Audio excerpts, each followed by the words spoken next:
23 ya. Pak Ramadi mungkin konfirmasi mengenai penangkapan Karena Ya. Jadi benar Satgas Wil Densus 88 hari ini tanggal 27 April 2021 sekitar jam 15.00 melakukan penangkapan terhadap Saudara Munarman di rumahnya di perumahan Modern Hill, Pamulang, Tangerang Selatan. Yang bersangkutan saat ini akan dibawa ke Polda Metro Jaya untuk dilakukan pemeriksaan. Dan saat ini tim Densus 88 sedang melakukan penggeledahan di sekitar Petamburan. Terkait kasusnya kasus apa ya Pak ya? Bisa diperjelas mungkin Pak?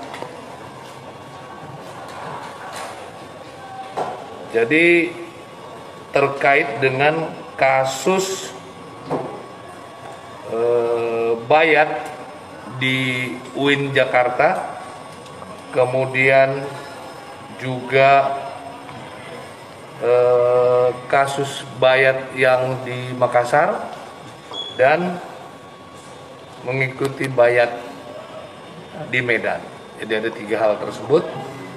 Nanti rekan-rekan media lebih detailnya silakan bisa bertanya kepada Kabid Humas Polda Metro Jaya. Tadi kan Bapak sampaikan ini penggeledahannya mulai dari pukul 15 lebih gitu Pak ya? Apakah penangkapannya dilakukan pukul 15, kurang lebih pukul 15, dan saat ini sedang dilakukan penggeledahan di Petamburan ya, rekan-rekan tahu Petamburan. Kalau untuk Munarmannya sendiri apakah sudah dibawa ke Polda Metro Jaya? Apakah masih ada di rumahnya yang bersangkutan Pak? Ya, tadi informasi ke saya di dalam proses dibawa ke Polda Metro Jaya. Berarti sudah dibawa ke Polda Metro Jaya Pak ya? Tidak, Polda Metro Jaya. Oke. Pak, Munarman benar yang melakukan bayat atau emang dia ikut terlibat bayat?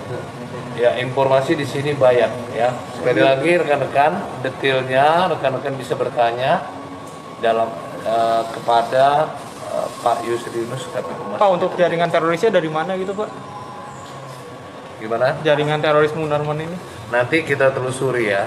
Itu tentunya kalau itu terkait dengan yang di Makassar, nah nanti bisa lebih jelas kemana. Pak, ini hasil pengembangan dari penangkapan di Jakarta juga kan?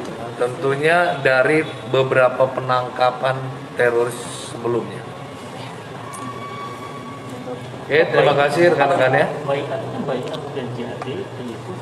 Atau Ya, informasi sementara bayat itu kalau yang di Makassar yang ISIS ya. Oke. Jakarta beda lagi. Kayak Win Jakarta Pak? Itu belum kami terima. Medan juga belum? Belum. Selain Munarman apakah ada lagi Pak?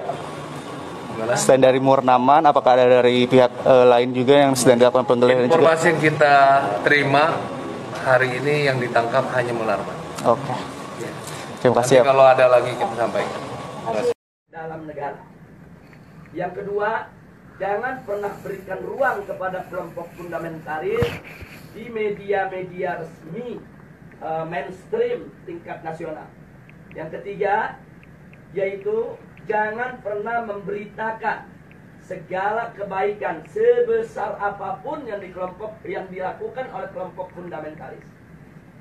Yang berikutnya, setiap kesalahan sekecil apapun yang dilakukan oleh kelompok fundamentalis harus diviralkan, harus disebarluaskan, dan harus diulang-ulang.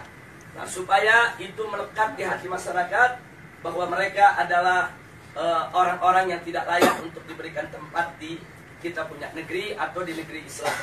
Nah, kemudian nggak sampai di situ, kelompok fundamentalis yang manapun jangan pernah sebut mereka dengan rentetan gelar-gelar akademik mereka. Nggak boleh. Apakah itu gelar-gelar kehormatan di tengah masyarakat atau gelar akademik, profesor, doktor, dan lain sebagainya. Jangan. Cukup sebut namanya aja untuk mengopinikan di masyarakat bahwa kelompok fundamentalis itu kuper, bodoh, tidak berpendidikan, tidak punya gelar, nggak ngerti dunia akademik, dan seterusnya. Jadi cukup sebut nama mereka, tidak perlu diberikan embel-embel yang lainnya. Nah kemudian nggak sampai di situ. Jadi masih banyak lagi yang mereka lakukan. Apa yang kita alami saat ini di kita punya negeri. Nah, bagaimana para habaib, para ulama kita, bagaimana tokoh-tokoh kita di Majelis Ulama Indonesia, yaitu mereka kerdilkan, mereka kecilkan, mereka recehkan, mereka hina-hina, bahkan mereka mencoba mencari kesalahan-kesalahan, bahkan kalau nggak ada kesalahan, kan buatlah fitnah-fitnah yang bisa diterima oleh masyarakat tentang mereka. Dan ini akan mereka lakukan terus. Jadi artinya bagaimana cara menghabisi kelompok fundamentalis? Satu, kerdilkan mereka. Dua, jauhkan mereka dari masyarakat. Kemudian ketiga, yaitu bidik daripada para tokohnya. Kalau bisa dirangkul, dirangkul. Kalau nggak bisa dirangkul, dipukul. Bisa dipeluk, dipeluk. Nggak bisa dipeluk, digebuk. Nah, jadi ini yang mereka lakukan. Nah baik, sekarang yang kedua. Lalu bagaimana dengan kelompok modernis? Kelompok modernis bagi mereka, yaitu statusnya aman. Bagi mereka statusnya aman. Nah, aman, statusnya aman, sehingga perlu diberikan ruang. Diberikan ruang publik, diberikan ruang media, diberikan ruang dalam sistem pemerintahan, perlu didengar suaranya. Dan kalau ada dari mereka, yaitu punya kesalahan, tutup itu kesalahan, jangan diviralkan. Kalau mereka melakukan kebaikan, sekecil apapun kebaikannya, maka itu harus diviralkan dan harus disebarluaskan. Dan penyebutan nama mereka harus lengkap dengan segala macam rentetan gelarnya, gelar kehormatannya, dan seterusnya, dan seterusnya. Jadi posisi mereka dianggap aman. Nah kemudian yang ketiga, kelompok liberalis. Kelompok ini mereka berikan status sangat aman. Nah kenapa diberikan status sangat aman? Karena kelompok ini bukan hanya sekedar dianggap kawan, tapi sudah dianggap sebagai antek. Beda kawan dengan antek. Kalau modernis itu masih kawan barat, tapi kalau sudah liberalis itu antek barat. Nah, jadi mereka sudah tidak ada nilai kritis sama sekali. Nah, tapi justru kelompok ini yang mereka besarkan. Kelompok ini harus dibesarkan di seluruh negeri-negeri Islam. Jadi bagaimana caranya kelompok ini bisa berkembang? Berikan ruang, berikan finansial, berikan tempat, berikan kesempatan di media, di TV, di radio, di surat kabar, dan lain sebagainya.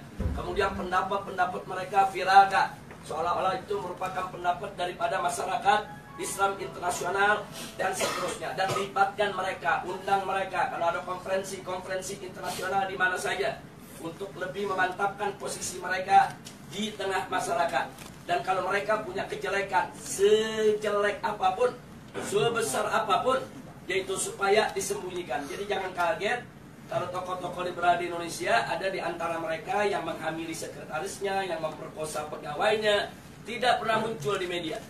Jadi semua harus ditutup, tidak boleh. Tapi kalau mereka melakukan kebaikan sekecil apapun, maka kebaikan itu harus terus, yaitu dieksplorasi, untuk kemudian diviralkan, disebarluaskan ke mana-mana. Nah ini maka itu disebut ini kelompok status sangat aman. Yang terakhir, yang tradisionalis, kelompok ini masih diberikan status waspada. Loh kenapa dikatakan waspada? Sebab kelompok ini walaupun mereka bukan fundamentalis, tapi memiliki 3 ciri yang sama dengan fundamentalis. Sehingga kelompok ini harus diwaspadai.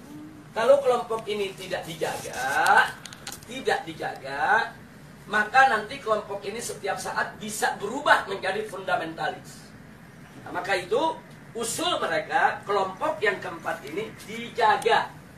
Nah, maksudnya dijaga bagaimana? Satu, jangan kasih mereka berdekatan dengan kelompok fundamentalis. Sebab kalau kelompok tradisionalis dengan kelompok fundamentalis duduk bareng satu meja, satu kursi, mereka diskusi, maka kelompok tradisionalis berpotensi besar untuk berubah menjadi fundamentalis. Karena perbedaan mereka cuma sedikit, perbedaan mereka cuma perbedaan definisi ta'rif ad-demokratiyah. Itu aja yang mereka berbeda.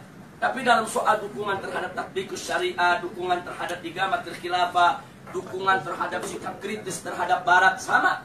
Nggak ada beda antara fundamentalis dengan tradisionalis. Mereka hanya berbeda di dalam mendefinisikan demokrasi. Yang satu mendefinisikan ya demokrasi bertentangan dengan hukum Allah sehingga harus ditangkal sama sekali. Yang satu lagi melihat bahwa demokrasi itu hanya satu cara yang kalau dibawa ke dalam ajaran Islam dia bisa Islami, kalau tidak, kalau dikeluarkan dari ajaran Islam dia bisa bertentangan dengan ajaran Islam. Hanya ini saja berbeda. Nah, kalau mereka duduk bareng diskusi, maka kelompok tradisionalis berpotensi besar berubah menjadi fundamentalis menurut mereka, menurut Rand Corporation. Maka itu fundamentalis dan tradisionalis tidak boleh bersentuhan.